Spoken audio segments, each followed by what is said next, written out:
Bonjour à tous et bienvenue sur le plateau du JT du triathlon, c'est le numéro 33. Alors putain, le mois dernier on vous a fait une frayeur, mais ça y est, on est sur le vrai nouveau plateau du vrai nouveau JT du triathlon. Et on revient sur les championnats du monde à Hambourg, remportés par Vincent Louis. Ça c'était beau, c'était grand, il a pris le temps à la fin de sortir son petit bandeau, de mettre son petit bandeau, faire le beau pour les photos, tout ça c'était splendide, de la grande classe à la française.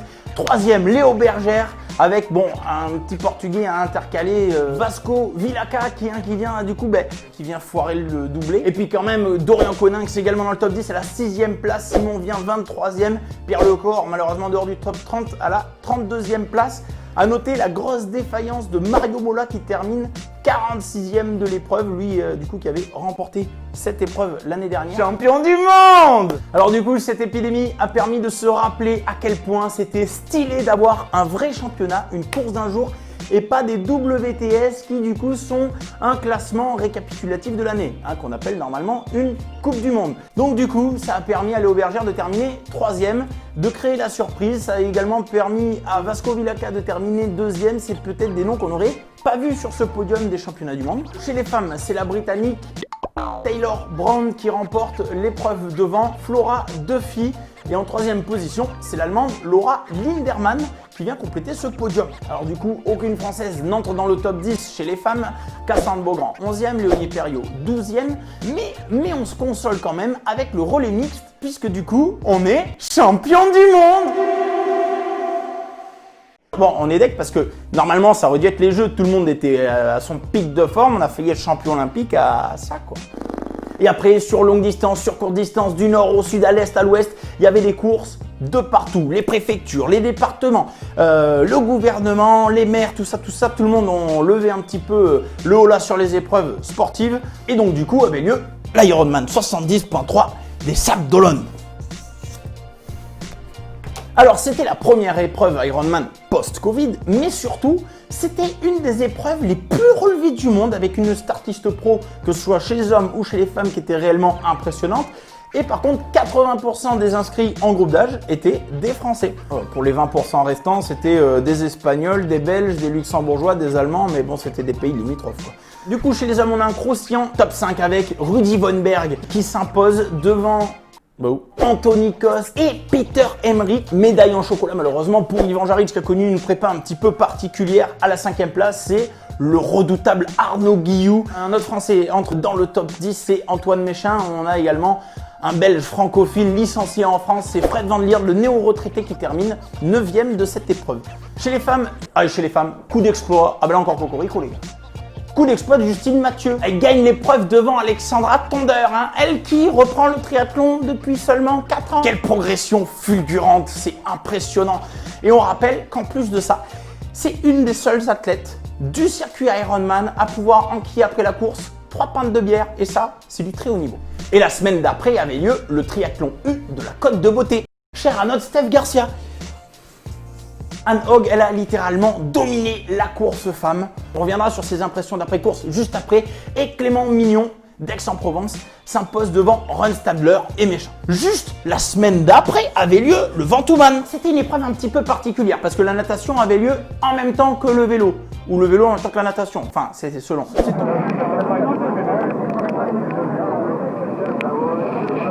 C'est Thomas Huvillers, notre choco suisse, qui remporte l'épreuve.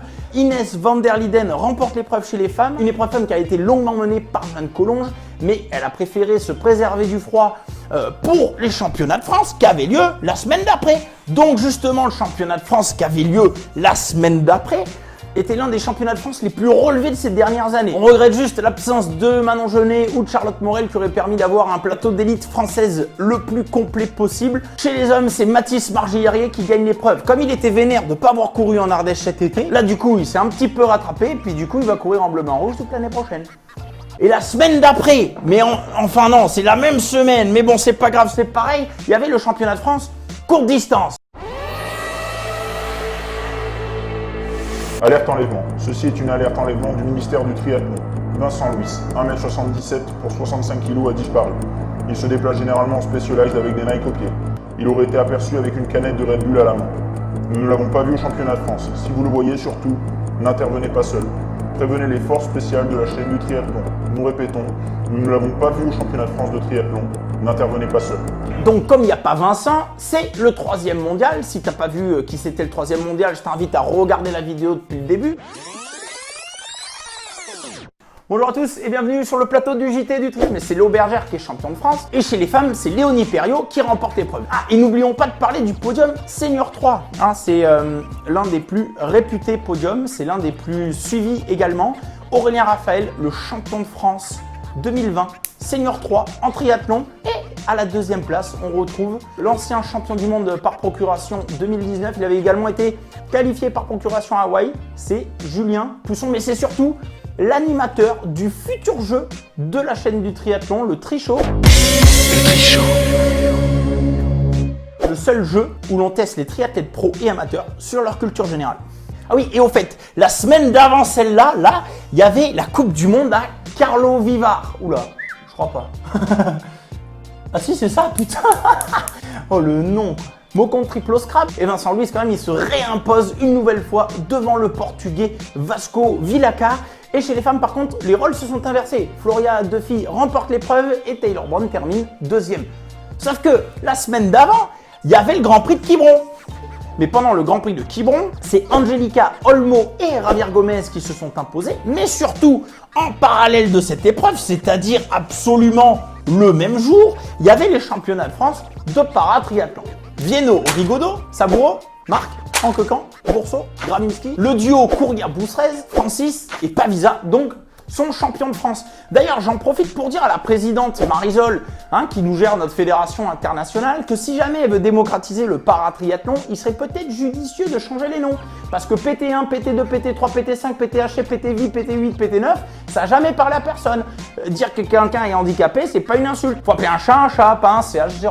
Bon, et du coup, je disais, la semaine après cette semaine d'avant, il y a eu le Xterra République tchèque. Arthur Serrière s'est imposé devant Maxime Chanet. Maxime Chanet, la semaine d'après, qui s'est pris une voiture en vélo.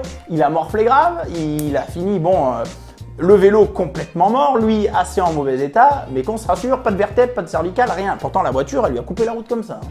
Mais du coup, cette même semaine où Max il a eu mal, il y avait le triathlon de Deauville, quoi. Là-bas, c'est Peter Emmerich et Alexandra Tonder qui se sont imposés, du coup, qui ont mangé à une sauce belge une épreuve dans des conditions de météorologie plutôt hollandaise, quoi. Donc la semaine d'avant, après celle-là, il y avait le Xterra Malte. Alors là-bas, c'est Arthur Serrière qui fait un bis repetita et puis Morgane Rioux chez les femmes qui s'impose. Du coup, Cocorico encore. Bon là, ils n'ont pas sorti les bandeaux, tout ça, mais c'était quand même cool. Et là, on change de couleur parce que, attention, la performance. Du coup, après cette semaine-là, Dorian Coninx, il nous a sorti un temps d'extraterrestre, 13 minutes 40 aux 5 km. Si vous le rapportez sur 10 bornes, ça fait moins de 27 minutes, les gars. Mais du coup, ce chrono-là, en 1965, il aurait eu le record, les gars. Bon, là, on est 50 ans après, il n'a plus le record. Mais quand même, c'est une grosse perf. Du coup, la semaine d'avant, après celle-là, a eu lieu le championnat de France et le tout premier championnat de France de swimrun, le tout premier. Du coup, chez les hommes, c'est Rémi Mariette et Guillaume Henman de chez Ed qui se sont imposés. Et chez les femmes, c'est Margot Bontemps et Pélagie Lemaire qui se sont imposés. Et du coup, le même jour de la même semaine, c'est-à-dire que c'était absolument ni la semaine d'avant ni la semaine d'après, sur le Triem Road avait lieu un format L. Donc, on est sur la même épreuve. Et c'est Denis Chevreau qui s'impose devant Robin Moussel et Arnaud Guillou qui, la veille, il avait couru au triathlon de la Côte de Beauté. Bon, là-bas, il a bâché, mais quand même, il a fait la route la nuit. Et à noter que Toumi de Gamme bâche aussi au triathlon de la Côte de Beauté. En même temps qu'Arnaud. C'est parce qu'ils ont fait les deux. Et donc, la semaine d'après a eu lieu le Naturman. Thomas Villers, notre choco suisse international, remporte l'épreuve devant un Thomas Navarro qui a longuement mené l'épreuve chez les femmes. Dès le plongeon, Charlotte Morel, la sœur de Jérémy Morel, et du coup elle lâchera plus la tête. Donc voilà, elle a tout fait toute seule devant. Et la même semaine que la semaine d'avant, avant la précédente, c'est-à-dire le même week-end que le Naturman, avait lieu la Coupe de France des clubs. Bon, et comme la météo fait des siennes depuis le déconfinement des courses, du coup ça s'est transformé en duathlon. Poissy remporte l'épreuve chez les hommes et chez les femmes. Chez les duathlètes qui ont leur propre semaine à eux, avait lieu la grande finale de la Coupe de France de duathlon. Donc du coup, c'est Montluçon qui gagne cette finale chez les filles, c'est les Sables-Vendée qui gagnent cette finale chez les hommes. Mais cette course-là, elle a été remportée par Metz chez les hommes et Montluçon chez les femmes. Alors qu'on rappelle que la première manche de Grand Prix qui doit se situer à peu près par là, dans le calendrier du duathlon français, du coup, a été remportée chez les femmes par Jocelyne Debéa et qui a été remportée chez les hommes par Jawed Abdemoula. Et enfin, la semaine d'après, comme on pouvait pas savoir les résultats parce qu'en fait, le Naturman c'est là, la course elle est là, le tournage d'aujourd'hui, c'est là. Du coup, on a appelé la FF3.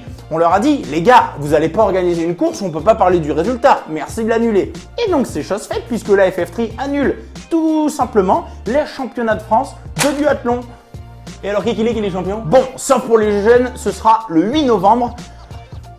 Ouh, tout ça, c'est pour tous les résultats. Et du coup, on retrouve Anne Hogg qui s'était imposée, je crois que c'est par là, ici, sur le triathlon U de la Côte de Beauté. Bon, et du coup, vu que c'est comme une interview en anglais, il y a Nelson qui est là pour ça. Bonjour Anne Hogg, bienvenue sur le plateau of the JT of the triathlon. Tu étais vraiment très fort today. Comment tu t'es senti sur la course? Oh, it was amazing. I mean, it was the first race of the year and I didn't know what to expect, but every time I'm on the start line, I try my very best and see what happened on the day, and I was very pleased with my race. It was amazing race, amazing atmosphere, and I really enjoyed it, and it's amazing weather, so I couldn't be more happy. Elle nous dit qu'elle s'est régalée, que c'était complètement ouf. Du coup, what's the prochaine course of the prochaine semaine of the prochain calendrier for you? In 2 weeks' time, I will do a 10K race in Berlin, so that will be my next one, and maybe I will do the Ironman Luxembourg if it happens. So it's difficult at that time to plan anything, but the 10K race is booked in 2 weeks, and then we will see what's showing up. Thank you so much, Anne, to be here on the fucking amazing GT of the triathlon. And obviously, bon, il y a eu tellement de courses qu'on se demande s'il n'y a pas un athlète qui a couru 2 courses à la fois au même moment, mais comme on aime quand ça croustille et qu'on était là au bon endroit au bon moment, on a une petite pensée pour les organisateurs du Ventoux-Man qui ont galéré grave. Ils ont battu le Covid, les arrêtés préfectoraux, etc. C'était sans compter la météo. Et donc du coup, on a quand même franchement bien rigolé. Ça a patiné, ça a glissé, ça a mouliné. Et tous ceux qui étaient venus en famille, entre amis, passer un bon petit week-end sympathique au pied du Ventoux, se sont retrouvés dans une véritable galère. Vrai mot à leur gars qui n'a rien lâché parce qu'ils ont fait un travail dantesque, annulation de la natation, modification du parcours à la dernière minute, rapatriement des bons bénévoles aux bons endroits, enfin des mauvais bénévoles aux mauvais endroits, c'est comme tu veux. Il a fallu tout gérer, mais ils l'ont fait à merveille. C'est bien le triathlon? C'est génial. Je le recommande, c'est super. Bon, et sinon, dans les pépites sur le net, on vous apprend comment sortir vite de l'eau pour les triathlons indoor. Parce qu'avec le Covid, c'est sûr qu'en 2021, ça va se démultiplier. Bon, pour optimiser le temps, ça se passe comme ça.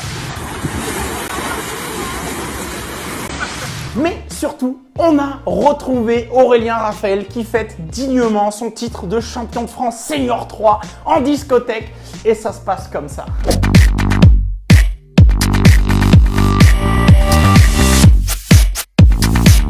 Et du coup, du côté du matos, avant de passer du matos, on va parler de la date. Vers le 26 septembre, je dirais que c'est à peu près par là. Le week-end du mardi 26 septembre avait lieu de 9h à 18h le salon Pro Day. Et du coup, c'était ouvert au grand public le mardi de 9h à 18h. Donc du coup, petite pensée à ceux qui n'ont pas pu y aller parce qu'ils bossent et petite pensée à ceux qui ont pu y aller parce qu'ils n'ont pas traversé la rue. Mais quand même, la big news de ces marques, de ce Pro Days, c'est Cervélo qui dévoile son nouveau Caledonia. Il était attendu, on l'avait vu sur les réseaux sociaux un petit peu, ils avaient bien teasé le truc, hein. Et puis là, paf, ils l'ont présenté, il déchire. Il y a la marque Lapierre qui lance son nouveau Aircode DRS, une pépite de beauté. Ils ont su conserver un petit peu leur esprit, mais tout en cassant les codes. C'est vraiment stylé. Un savant mélange entre vitesse, nervosité, design. Enfin, on n'en dit pas plus parce que comme la marque a promis de nous en envoyer un, on le verra sur la chaîne du triathlon. Alors, la marque RAR, sponsor de William Manson, elle a présenté sa dernière paire de roues de gravel. La marque de vélo française Origine sort sa marque de roues, comme Trek à bande Traeger, Cote à Syncross, Specialized à Roval. Maintenant, Origine a Primal. Côté connecté, Jules Beau lançait les toutes premières lunettes connectées. Alors en fait, il y a la vitesse, la cadence, le dénivelé, les battements cardiaques qui s'affichent à l'intérieur du verre de la lunette. Du coup, plus besoin de baisser la tête sur le compteur, c'est le compteur du turfu quoi. Alors du coup, eux ils étaient pas au Pro Days, mais Mako vient de lancer sa cam de maillot de bain Pop Art. Et dans le monde du running, on pouvait lire sur le site Trimag que On lançait son premier abonnement de course à pied. Alors en fait, vous êtes abonné, vous recevez du matos neuf, quand il est usé, vous le renvoyez, On le recycle. Et en gros, c'est pour limiter un petit peu l'impact écologique de la société de consommation des runners. Et nouveauté running, Adidas Adios, qui a été vu chez plusieurs athlètes. Alors on a essayé de s'en procurer une paire, on l'a pas encore reçu, mais ça va le faire. On va récupérer ça pour la chaîne du triathlon. Alors voilà, c'est tout pour les news ce mois-ci. Alors désolé vraiment pour le mois dernier, c'était une catastrophe, mais on s'est fait bloquer par les gendarmes. Il a fallu que je m'explique, leur expliquer de pourquoi j'étais ici venu à Paris pour faire ce JT du triathlon. Ça a duré une plombe. Du coup, on arrive à la bourre sur le studio, on n'a pas eu le temps de faire tout ce qu'on voulait faire. Et voilà, ça y est, on est enfin sur le nouveau plateau du JT du triathlon. Du coup, c'est la fin de ce 33e JT du triathlon. Toutes nos pensées vont à Jonathan Triwen qui nous a quitté le mois dernier et du coup, on lui dédie cette émission. On se retrouve très prochainement pour une édition spéciale Octobre Rose. Restez connectés sur Facebook, Instagram et YouTube. On vous dira dès que c'est en ligne. À très bientôt et puis du coup, on bouge pas d'ici.